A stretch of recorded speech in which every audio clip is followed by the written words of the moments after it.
Joining us now is birthday boy, SL Bansal, Chairman and Managing Director of Oriental Bank of Commerce, and Ashish Parthasarthy, Head of Treasury at HDFC Bank. Mr. Bansal, let me start with you. Many happy returns. We understand it's your birthday today. But more importantly, will the governor give you a birthday gift tomorrow, or will he actually make life difficult? Are you expecting an SLR and an HTM cut?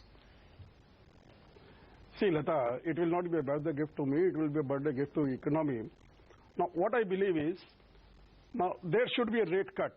I am not with the 100% view what poll you have conducted. Okay. Now, why there should be a rate cut, please understand. All numbers are favorable. Now, your CAD, your deficit, all numbers are favorable. Commodity prices have come down substantially, especially crude prices. So, if you cannot cut now, it will be very difficult for you to take a call subsequently. No, Mr. Bansal, second thing is...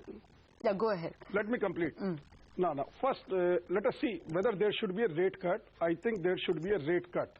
But whether the rate cut is going to happen, to my mind, it may not. 90% no. But knowing governor closely, I believe that he may bring a surprise and there will be some rate cut.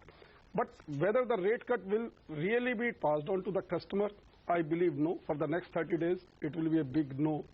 Now, but for the first time, one good thing has happened. During the last 3 years, there was always mad rush for raising bulk deposit at the quarterly closing.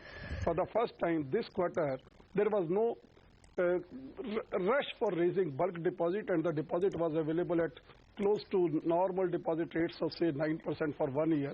This is a healthy sign, and I think now the governor can take a risk.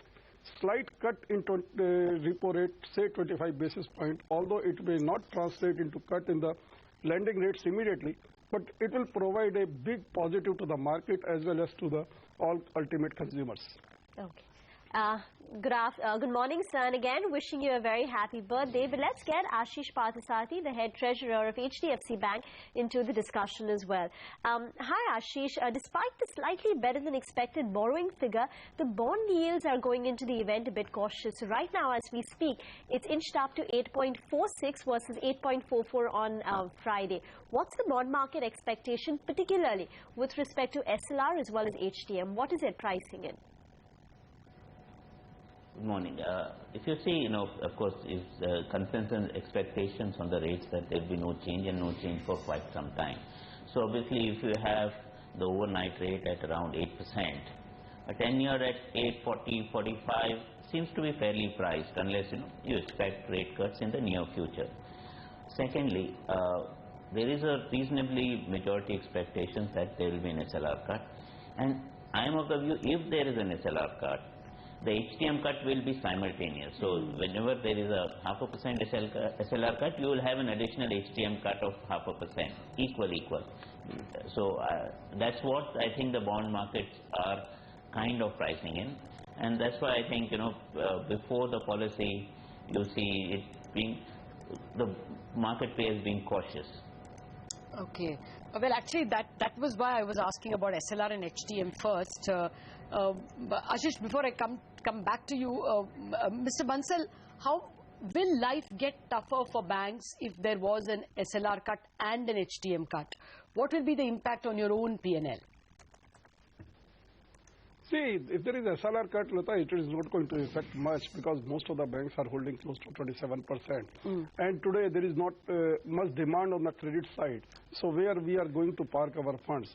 So it will not make life any easier. Only thing is, if the bond yields comes down, then naturally we can gain something on the treasury front and provide substantially for the provisions of the NPL.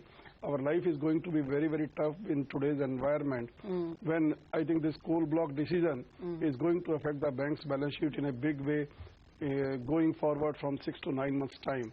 And I don't know when we are going to see better days ahead.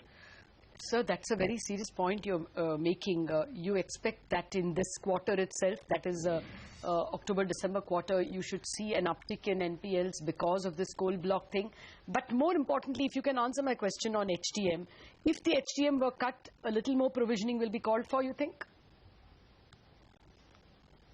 I don't think it will affect the bank balance sheet much, but of course, one thing will happen if the liquidity is available in the system, then I've got only two options, either not to raise deposit or to lend to the riskier assets. In today's environment, system is not conducive to lend for the, so to say, the productive assets.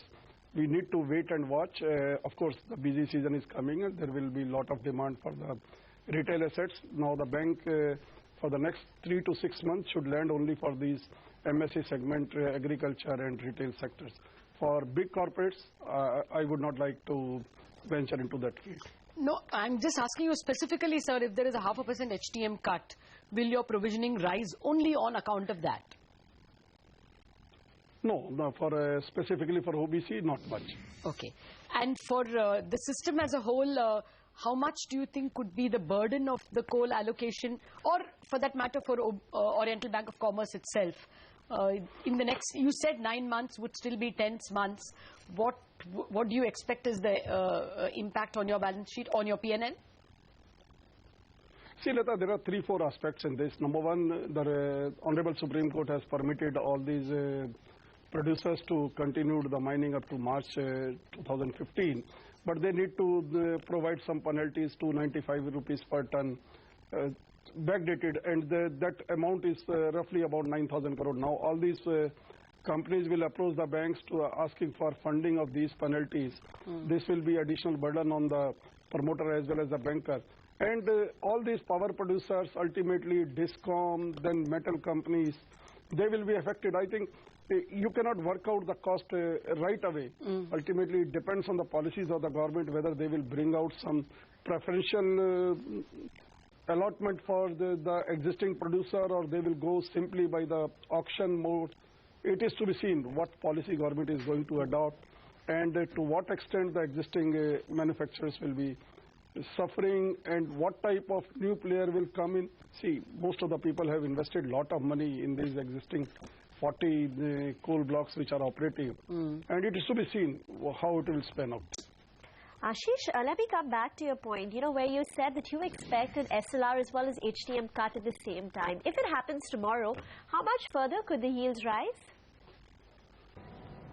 I think any response to that will be, temporary.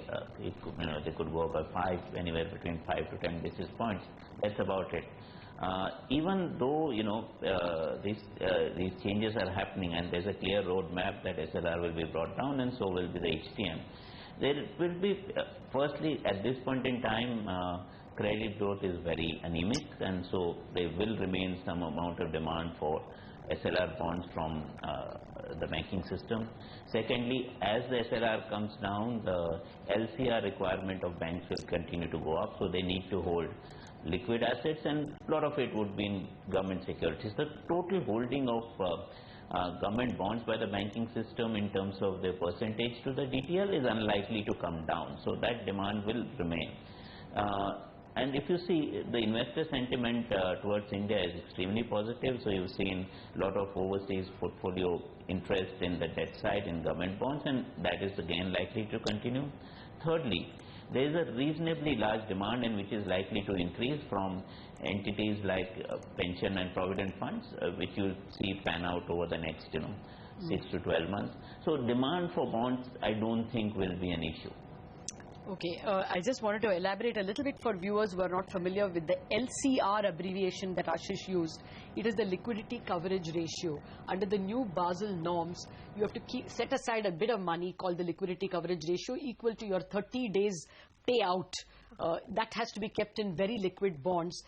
Usually they're SLR bonds, but not all SLR bonds are qualify. It's only the very high liquidity bonds that will qualify. So what Ashish is saying is that even if SLR is cut, people will want to buy the very liquid bonds like the 10-year bond, and therefore you will not see the 10-year bond price falling or yield rising much.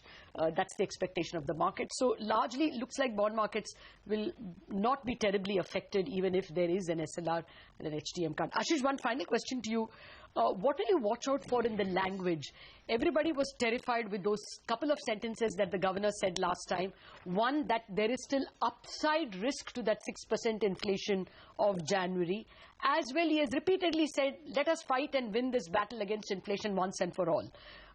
What will you watch out for? Do you expect him to repeat both these statements? What will be the impact on the psyche of the market? So I don't think his stance will change significantly.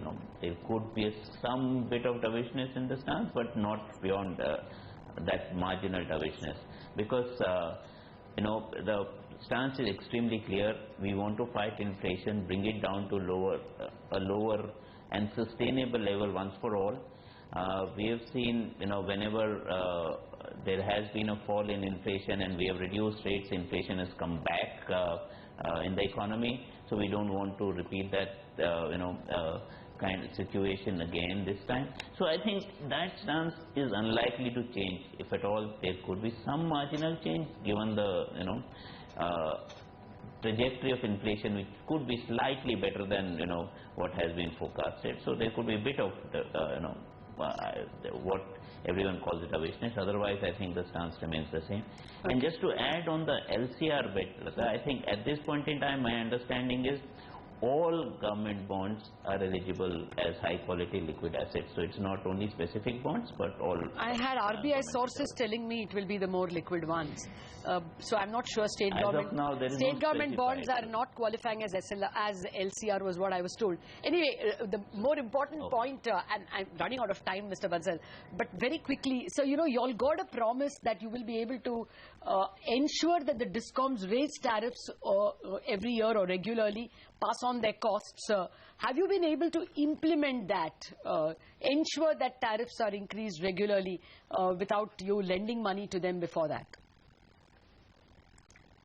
Lata, frankly, the rates are going up, but it is not as per expectation. And more so, the important thing is losses are not coming down as it was expected. Now, what was expected by March 15, there will be no cash losses, but still what we see is the cash losses are still there. I don't know how the things will be addressed going forward. But a lot of improvement have taken place in the DISCOM, but this coal block allocation, what the reserve this Supreme Court has announced, it will act as a body blow to the DISCOM also, because there will be a pass-through effect, and naturally the power become costlier. Whether they will be able to pass on this excess cost to the ultimate consumer in a democratic setup, it is going to be very, very difficult. Now, on the one side, we are trying to contain the inflation. On the other side, the administrative prices will go up. How to address all these issues will be a big worry for most of the state government also. Okay, Mr. Bansal, we'll leave it at that. Thanks so much for joining in, and again, wish you a very good day. And thanks, Ashish, for joining in.